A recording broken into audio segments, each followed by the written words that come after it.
السلام علیکم ورحمۃ اللہ وبرکاتہ۔ الحمد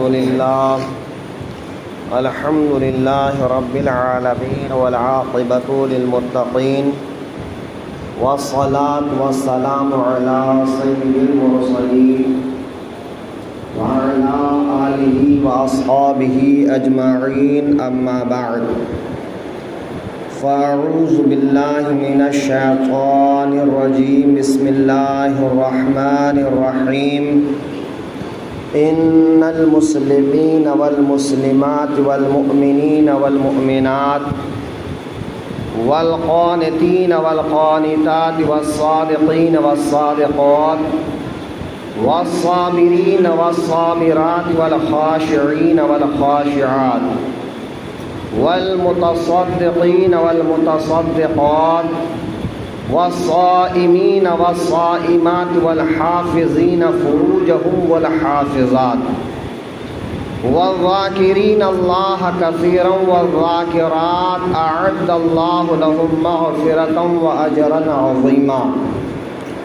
صدق اللہ المولانا العظیم وصدق رسولہ النبی الامین المتین الکریم، وَنَحْنُ عَلَى ذَلِكَ لَمِنَ الشَّاهِدِينَ وَالشَّاكِرِينَ وَالْحَمْدُ لِلَّهِ رَبِّ الْعَالَمِينَ۔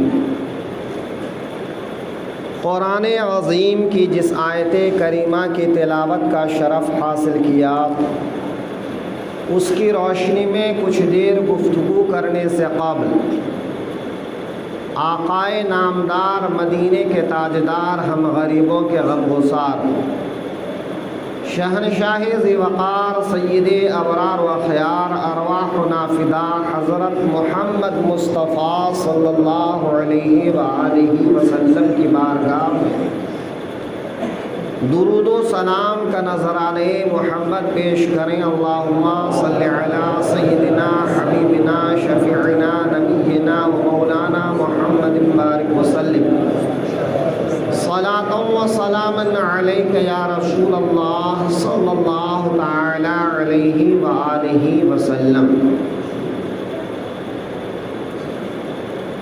الحمدللہ،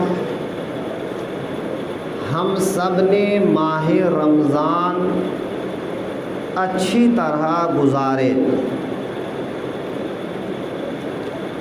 روزہ رکھنے والوں نے روزہ رکھا، تراویح پڑھنے والوں نے تراویح پڑھا، صدقہ خیرات کرنے والوں نے صدقہ خیرات کیا، زکوٰۃ دینے والوں نے زکوٰۃ دیا۔ ابھی کل کا دن چھوڑ کے آپ نے ایک قریبی آدمی کی موت کی خبر سنی ہوگی، جنہیں ہم لوگوں نے پورے رمضان میں مسجد میں دیکھا، لیکن آج وہ ہمارے بیچ میں نہیں ہیں۔ اب ذرا غور کیجئے کہ انسان کی زندگی کیسی ہے۔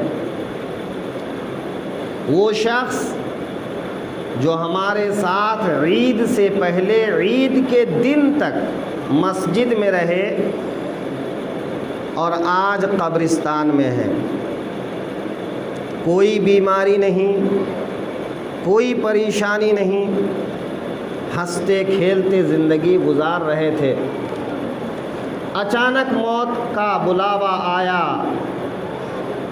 اور جانا پڑا۔ کوئی ایسا نہیں جو روک دیتا، کوئی ایسا پاور ہے کسی کے پاس کہ جب بلاوا آئے گا تو کہے گا ٹھیک ہے 2-4 دن انتظار کر لو، ٹھیک ہے تھوڑا اپنا کام سمیٹ لیتا ہوں پھر اس کے بعد آنا، ذرا بال بچوں کو وصیت کرنا ہے وہ کام کر لو پھر آ جانا۔ زندگی میں بہت سارے گناہ کیے تھے، ذرا توبہ تو کر لو پھر آنا۔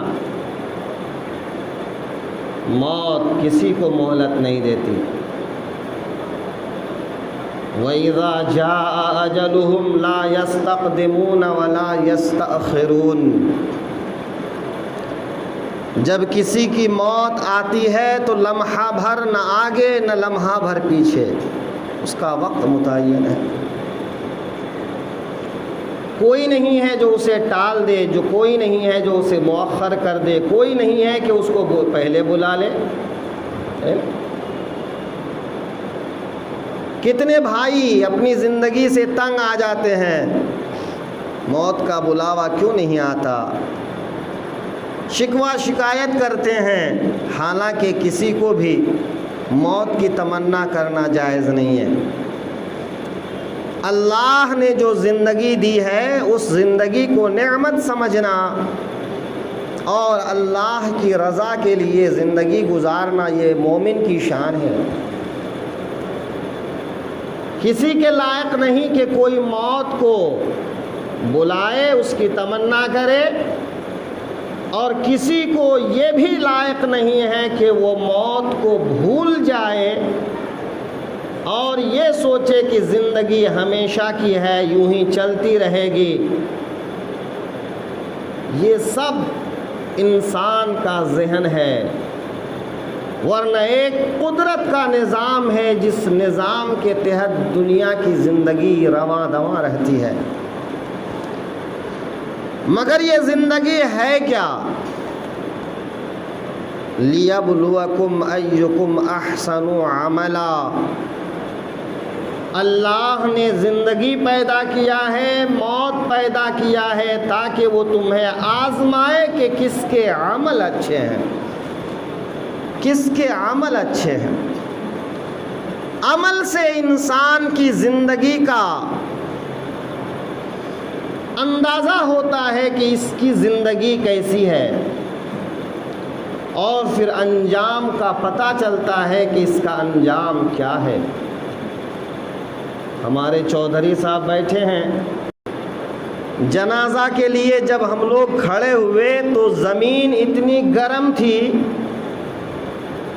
کہ نماز جنازہ پڑھتے پڑھتے ہم لوگوں کے تلوے جلنے لگے، تو انہوں نے کہا حضرت کیا بات ہے، معاف ہو جائے گا نا؟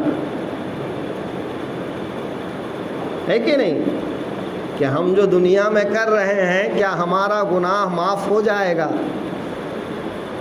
آج جنازہ پڑھنے بھر کی گرمی تلووں کو برداشت نہیں ہو رہی ہے، کل اگر قیامت میں نہ جانے جہنم میں پھینک دیے گئے تو انجام کیا ہوگا؟ جہنم کے عذاب میں مبتلا کر دیے گئے تو انجام کیا ہوگا؟ کیا وہ سختی ہم برداشت کر لیں گے؟ کیا وہ گرمی برداشت کر لیں گے؟ کیا وہ تپش برداشت کر لیں گے؟